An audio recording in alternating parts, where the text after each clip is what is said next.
ನಮಸ್ಕಾರ ಎಲ್ಲರಿಗೂ, ಇವತ್ತಿನ ವಿಡಿಯೋಗೆ ಸ್ವಾಗತ. ನಾನಿವತ್ತು ಬೆಳಗ್ಗೆ ಎದ್ದು ನೋಡಿದಾಗ ವಾತಾವರಣ ಬೇರೆ ಥರನೇ ಇತ್ತು. ನಿನ್ನೆ ಮಳೆ ಬಂತಲ್ಲ, ಮನೆ ಮುಂದೆ ತಂದು ಹಾಕಿದ ಸೌದೆ ಎಲ್ಲ ಚಂಡಿಯಾಗಿತ್ತು. ಹಾಗೆ ಇನ್ನೂ ಸ್ವಲ್ಪ ಸೌದೆ ತೋಟದಲ್ಲೇ ಇತ್ತು, ಅದನ್ನು ತರಲಿಕ್ಕೆ ಹೋದೆ. ಇಲ್ಲಿಂದ ಅಲ್ಲಿಗೆ ಹಾಕಿದರೆ ಆಯಿತು ನೋಡಿ. ಇವತ್ತು ಕೂಡ ಮೋಡ ಇತ್ತು, ಮಳೆ ಬರ್ಬೋದೇನೋ ಅಂತ ಅಂದ್ಕೊಂಡು ಅದನ್ನು ತಂದು ಹಾಕ್ತೆ. ಅದನ್ನು ತಂದು ಹಾಕಿ ಸ್ನಾನ ಮಾಡಿ ಬಂದು ಹೂ ಕೊಯ್ದು ದೇವರಿಗೆ ದೀಪ ಹಚ್ಚಿ ಪೂಜೆ ಮಾಡಿದೆ.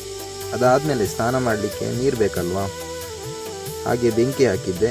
ಅದಕ್ಕೆ ಸ್ವಲ್ಪ ಸೌದೆ ಇಟ್ಟು, ಮೋಡ ಇನ್ನೂ ಕ್ಲಿಯರ್ ಆಗಿರಲಿಲ್ಲ. ಹಾಗೆ ರೆಡಿಯಾಗಿ ಅಜ್ಜಿ ಮನೆಗೆ ಹೋದೆ.